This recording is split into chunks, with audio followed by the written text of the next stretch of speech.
সমুদ্রে একটা সাপ আছে, সমুদ্রের তলে। বিশেষজ্ঞরা বলেছেন সেই সাপের ছবি আপনি মোবাইলে পাবেন, যদিও সাপের নামটা আমার মনে নেই। তার শরীরে এতটাই বিষ আছে, তার শরীরের লালাটা যদি কোনো মানুষকে টাচ করে 3 থেকে 4 সেকেন্ডের মধ্যে সেই মানুষটার মৃত্যু হবে। 3 থেকে 4 সেকেন্ড লাগবে মরতে, তার আগে তার অ্যান্টিডোজ দিতে হবে। আর পৃথিবীর বিশেষজ্ঞরা বলছে সেই সাপকে ধরাও হয়নি, আর সে মানুষের জন্য এই জন্য খাতারনাক নয়, সে সমুদ্রের পানির তলে ঘুরে বেড়ায়। কখনো কখনো যারা সমুদ্রে টেলার নিয়ে মাছ ধরে তাদেরকে তার সম্মুখীন হতে হয়, আর যারা হবে জালে আসবে টাচ করলেই সে মারা যাবে। তার একটা বিষ পৃথিবীর 1 থেকে 1,500 মানে 1 মিলিগ্রাম বিষেতে 1 থেকে 1,500 মানুষের মৃত্যু হবে। জোরে বলুন সুবহানাল্লাহ। এবং সাপের কি উপকারিতা আছে?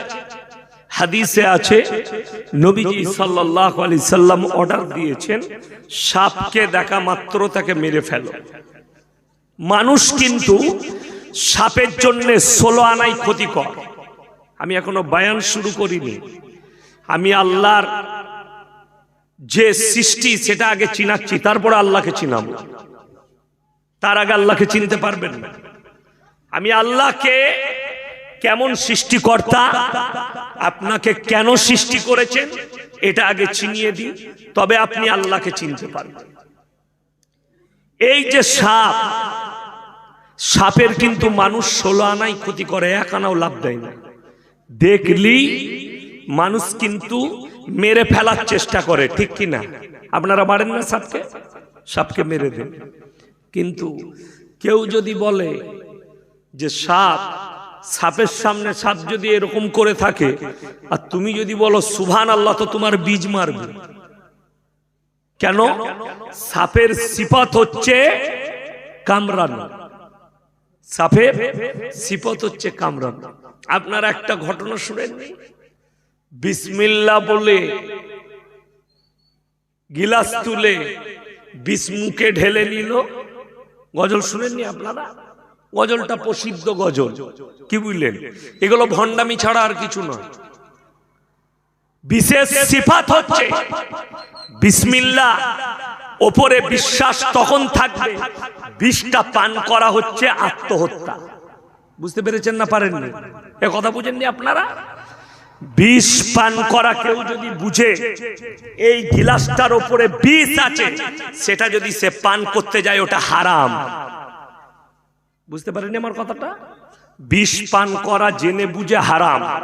গলায় দড়ি কেউ যে বলছে বিষ গালে ঢেলে নিল বিসমিল্লাহ বলে, আর মৃত্যু হলো না, বেঁচে গেল, তাকে বলো বিসমিল্লাহ বলে গলায় দড়ি দে, তো আমি দেবো তার গলায় দড়ি, আর তুই বিসমিল্লাহ পড়বি। কেন? গলায় দড়ি দেওয়া পাপ, বিসমিল্লাহ বলে বিষ পান করাটা পাপ।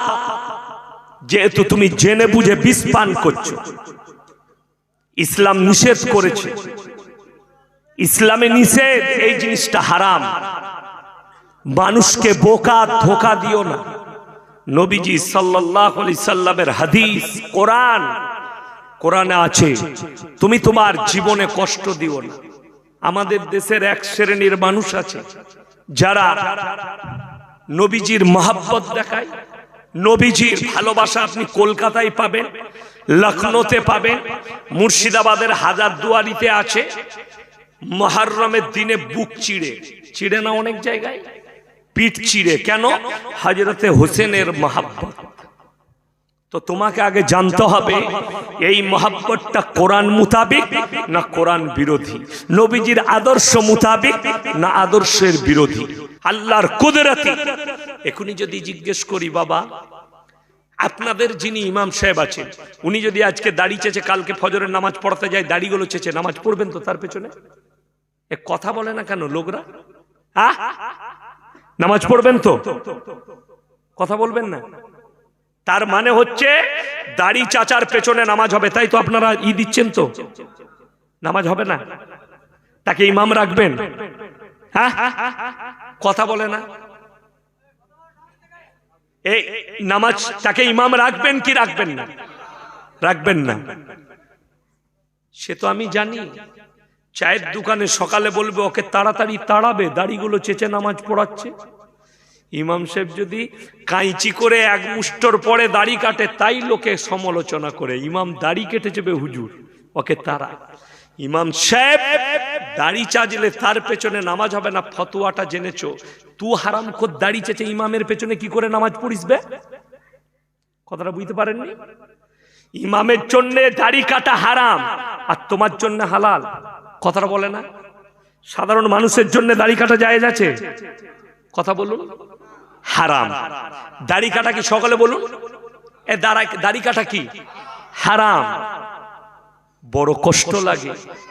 দাড়ি কাটা হারাম সকলে জানে, কিন্তু 100 জনের মধ্যে 98টা মুসলমান দাড়ি চাচা। ঠিক বলছি না ভুল বলছি? দাড়িগুলো চেঁচে হিজড়ে সেজেছে, দাড়ি মোছ চেঁচে দিয়ে খালি শাড়িটা পরে দিলেই হিজড়ে মনে হবে। রাগ করেন না, বাস্তব বলছি। ইমামের জন্য দাড়ি চাচা হারাম।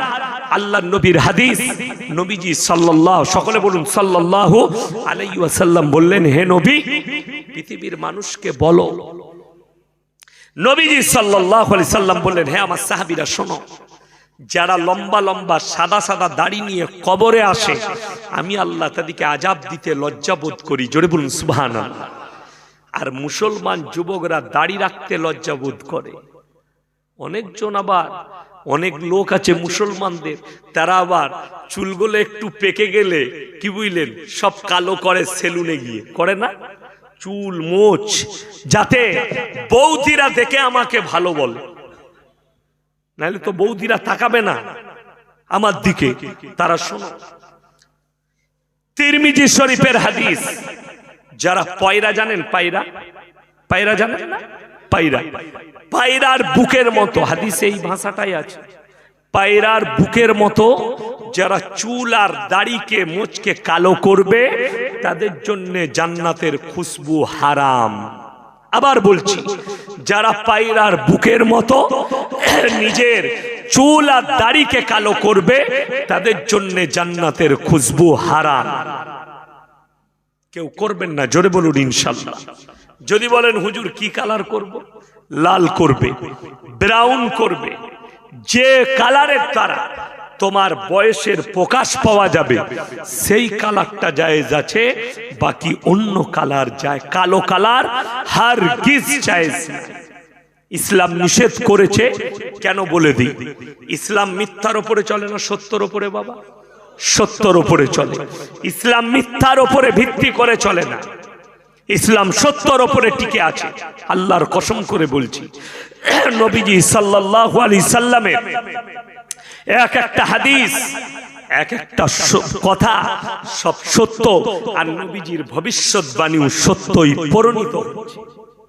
তার একটা প্রমাণ এই সপ্তাহের মধ্যেই পেয়ে গেছে। শুনেলেন, আপনার দোরগোড়াতেও এই বিপদ এসেছে। আপনি কি মনে করছেন মাথা ঠুকে বেঁচে যাবেন? আপনি কি মনে করছেন এই ইয়াসিন হুজুর দিকে দাওয়াত দিয়ে বেঁচে যাবেন? না, এই 40টা মিডিয়া, আপনারা হয়তো অনেকে এই মোবাইলগুলো থেকে বিরক্ত হচ্ছেন, এটার প্রয়োজন আছে। আমার বায়ানটা হয়তো আপনি দাওয়াত দিয়েছেন, আমার ভাষাটা আপনি শুনছেন, আর একটা গ্রামবালার আমাকে পাইনি, দাওয়াত দেয়নি, তাদের কাছে পৌঁছাবে, একটা অমুসলিম ভাইয়ের কাছে পৌঁছাবে, আমার সরকারের কাছে পৌঁছাবে। আমি দেখলাম আমাদের দেশে, আমাদের রাজ্যে, ভারতবর্ষে একটা গাইডলাইন দিয়েছে মোদী সরকার, কেন্দ্র সরকার, রাজ্য সরকাররা গ্রহণ করেছে গাইডলাইন। আমাদের রাজ্যে সার্কুলার জারি হয়ে গেল দুদিন আগে। ডাক্তার বিশেষজ্ঞ দিকে ডেকে সার্কুলারটা জারি করা হয়েছে। কিসে? যে পেট ভাড়া নিয়ে সন্তান নিয়ে যাবে। বুঝতে পারেননি কি? গর্ভ ভাড়া পাওয়া যাবে, গর্ভ ভাড়া। নবীজি সাল্লাল্লাহু আলাইহি সাল্লাম 1400 বছর আগে, সবাই বলুন না একবার সাল্লাল্লাহু আলাইহি ওয়াসাল্লাম, 1400 বছর আগে বললেন, বলে গেছেন ভবিষ্যৎবাণী, এমন একটা যুগ আসবে কিয়ামতের পূর্বে, বাঁদির পেটে মালিক পয়দা হবে, বাঁদির পেটে মালিক পয়দা হবে। সত্যই প্রমাণিত হলো। সরকার অনুমতি দিয়েছে, তোমার বাঁদির পেট ভাড়া করো। যে রাস্তায় মেয়েরা ঘুরে বেড়াচ্ছে তার পেট ভাড়া করো। তোমার আর তোমার স্ত্রীর বীর্য নিয়ে তার পেটে ভরে ওষুধের সাহায্যে তার পেটে বাচ্চা পালবে, সে জন্ম দেবে, তাকে টাকা দিবেন আপনি। আপনার স্ত্রীর গর্ভে বাচ্চা আসছে না, প্রবলেম আছে, তার পেটেতে বাচ্চা পাবেন। যদি শরীয়তকে জিজ্ঞেস করেন, শরীয়ত বলছে ওই বাচ্চাগুলো হারাম। এই বায়ানটা যেন আমাদের দিদির কানে পৌঁছায়, এই বায়ানটা যেন কেন্দ্র সরকারের কানে পৌঁছায়। আমার মতো মৌলবি আমি চ্যালেঞ্জ ছুড়ে বলে যাচ্ছি, আল্লাহকে ছাড়া কেউ কি ভয় খায় না ইনশাআল্লাহ। যেদিনে জানবেন এই ইয়াসিন ভাই জেলের কুঠরিতে বসে আছে, আল্লাহর কসম গোটা পৃথিবীর মানুষের কাছে আমি যদি মরেও যাই, কিয়ামতের দিনে গোটা পৃথিবীর মানুষের সামনে আল্লাহ আমাকে দাঁড় করাবে।